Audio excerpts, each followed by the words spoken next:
Shireen Jones here from Healthy Now New York with another dinner on the fly. This morning, as I was lying in bed, trying not to worry about the situation that's going on in our world right now, I decided to worry instead about what I was going to cook for dinner tonight. So tonight, what I actually really wanted was Spanakopita. I don't know why, I just wanted Spanakopita. It's very comforting. It's a very much a comfort food. The cheese, the spinach, the filo dough, it's just the whole thing is delicious. And I used to buy delicious ones from Trader Joe's or Costco. Maybe you've had those as well. So there was really no reason to make it yourself. Although a funny thing happened on the road of life. I suddenly couldn't eat wheat a few years ago, and then more recently someone in my household couldn't eat spinach. So therefore, bye-bye Spanakopita, at least in the way that I used to know it and love it.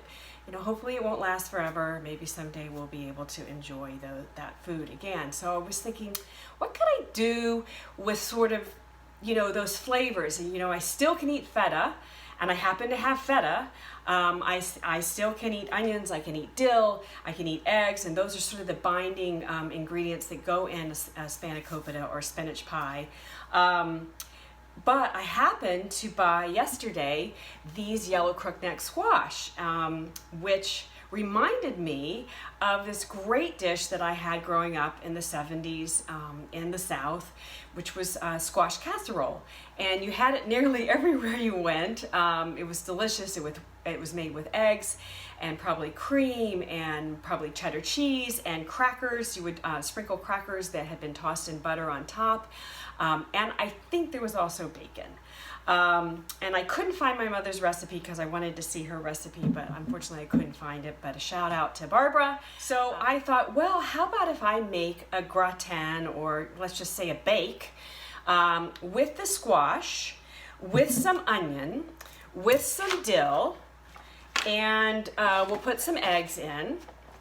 And then to do something green, and also because I like to do my meals one and done. So I want to have all my veg and my protein all in one dish if I can possibly do that. So one and done would be my yellow crookneck squash, this is some baby kale, I would have some eggs, I would have some feta, and then on top I have these handy dandy rice crumbs from Trader Joe's. Thank you very much, Trader Joe's, which I think I will mix with some pine nuts that I will kind of gently chop, and with some olive oil, and I'll put that on top and I'll bake it. And it's going to be, I'm pretty sure, delicious. But first off, let's just talk about our squash. So we have our squash here. It's very important with your summer squash, particularly if you buy it at the farmer's market, to make sure that you rinse it really well, because a lot of times these are covered in grit. The squash grows on the ground, and so it can get in the, I'm washing my squash here because I forgot to do it before I started the video. So anyways, so this is my yellow crookneck squash. I'm just gonna trim the end, I'm gonna trim the top, and I'll probably just cut it in half lengthwise, and then cut it again like this. And then I'm just gonna cut, little triangles here, which we're going to take and saute in my skillet with some of my chopped onion. And I'm gonna do it all together. I'm not gonna do the onion first and then put the squash in later. I'm just gonna put it all in, and I'm gonna let it get a little browned because that's the way I like it. I'm gonna chop the onion, and I think, you've seen me chop the onion enough times that I probably don't have to show this, and everybody has their own way of chopping onions, but I like to just peel it and slice it into these half moons here. Probably not a good way to slice the onion. And then I just stack up my half moons, and I just slice like this, and voila, I've got these nice little, separated bits of onion that I can saute in the skillet along with my yellow squash. So I'm going to do that right now, And then we will come back and we will mix everything together and put it in the baking dish. We'll put it in the oven at 375, which, by the way, always remember to start your oven. So my oven is preheating at 375, and we will bake the dish, whatever we're going to call it, spinach pie, squash casserole, probably for 20-25 minutes. All right, so here you can see my squash that has been sauteing for a little bit, probably 5, maybe 7 minutes. We have some nice brown caramelized bits. The onions look delicious. I put some salt on it.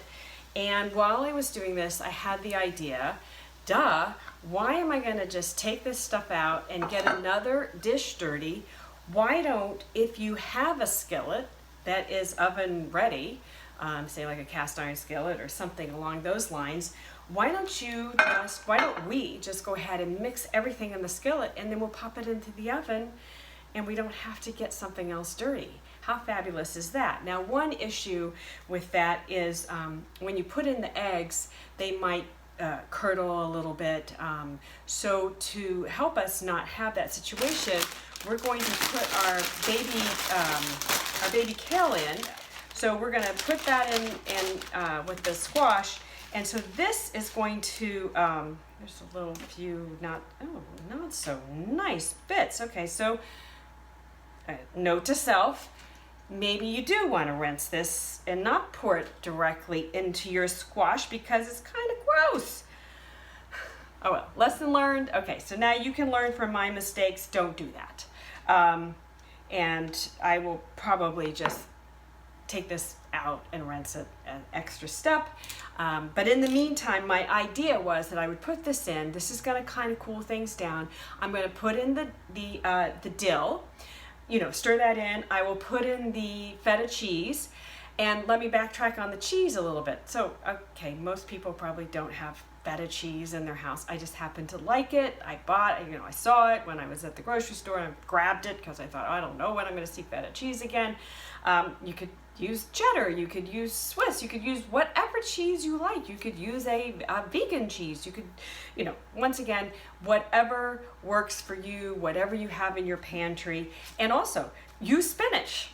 If you got spinach, the recipe for Spanakopita calls for 2 pounds of spinach. So if you want to do a deconstructed Spanakopita or spinach pie, which is what I'm trying to do here, well, I'm picking out the leaves that aren't so great.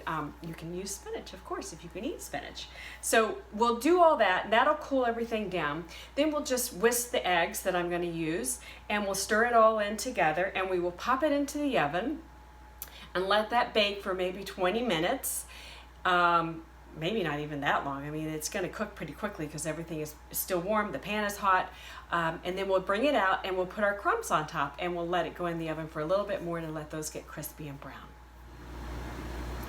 Okay, now that I've learned my lesson, and hopefully you have learned your lesson too, don't ever dump the bags of greens into something like, say, a smoothie or the dish that you're cooking in front of camera without checking the leaves, because there is nothing grosser than those slimy leaves. So in the meantime, I took care of the greens. I tossed them. I tossed the feta, forgetting what I was talking about here, and I also put some nutmeg in, just a little bit, and I'm going to do a few grinds of black pepper. And I whisked up my eggs, 4 eggs, and I'm going to just pour those over. I also tossed this with a little bit more olive oil because since I am using the same skillet that I tossed that I sauteed my vegetables in, I wanted to make sure that there was enough oil to prevent the eggs from sticking too much as they cook. In fact, I think I'm going to do just a little bit more. And we'll toss it around, kind of keeping some around the edges there. This looks so good. I think I could eat it like this right now. So I'm just going to put my eggs, just kind of put them around. And I mean, at this point, you could call it a frittata. If I were using more eggs, I could call this spinach pie frittata. But I'm still just going to call it my squash squash with spinach pie flavors. Dreaming of Spanakopita. That's what we're gonna call it. So it is now ready to go into the oven. I forgot to mention that I also put in fresh dill. The recipe called for a 1/4 cup of fresh dill. Of course, I put in extra because you know I really like my herbs. If you don't have fresh dill and you happen to have some dried dill, use that, but certainly don't use a 1/4 cup. Take it down to a teaspoon or 2 of the dried because it's much stronger. You could taste it before you put the eggs in and see what you think about that. So now I'm going to work on my topping. So instead of the filo dough, which we can't eat, and I'm trying not to make this complicated anyways, I have put some pine nuts here on my cutting board, and I'm just going to do a little chop with these, chop them up. And these are not roasted, they're raw. I suppose if you had roasted ones, that would work fine as well. Just don't maybe have them topping, roasting in the oven as long so that they don't get burned, because pine nuts are very sensitive to heat.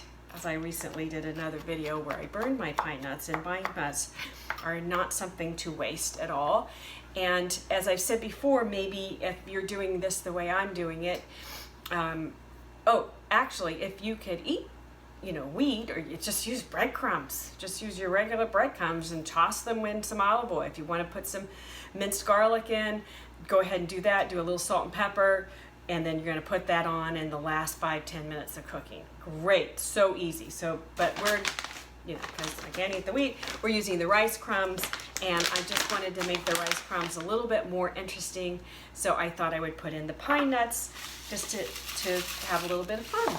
And so I'll just mix my breadcrumbs here with my pine nuts, and we will put a little pepper. Oh, you can't see that. Maybe I need to come back like that. We'll put a little salt. I could put some herbs in this as well. And I'm going to put a little olive oil, and if I had a spoon here, I would show you how it's going to stir this up, but I don't. But anyways, I would stir this up, and then I'm going to put it on the side, and we're going to wait till this cooks for about 20 minutes, maybe less. Maybe I'll check it in 15 minutes, and we'll bring it out. We'll put the crumbs on the top, and we'll maybe cook it for another 5-10 minutes, and then you're dreaming of spinach pie, dreaming of Greece, gratin, casserole, whatever you want to call it, will be done. Our sort of not really Spanakopita squash casserole, whatever you want to call it, is now out of the oven, and we have nice and crispy toasted pine nuts and rice crumbs. Of course, if you use breadcrumbs, it would be very delicious. You could use any nut if you're going the way I did it.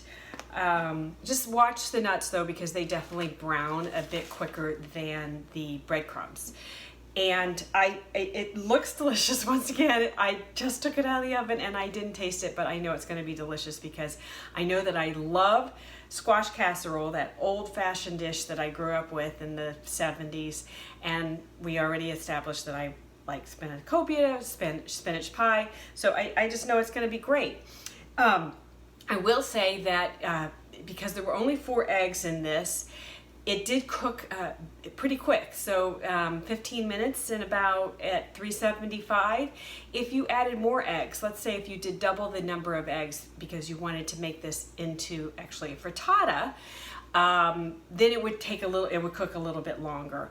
Also, the difference between this and sort of the classic old-fashioned squash casserole is that always called for dairy, like cream or milk or something like that, and that would give it more of a custard consistency, which I did not want. I wanted sort of that filling that I would get in a spinach pie without the spinach. So there you have it. I have my meal. It's done. It's one and done. I've got my green veg, I got my yellow veg, I got my protein. I can't wait to have it. So thank you very much. This is Shereen Jones, Healthy Now New York. That's healthynowny.com. And the recipes for these videos are on our blog.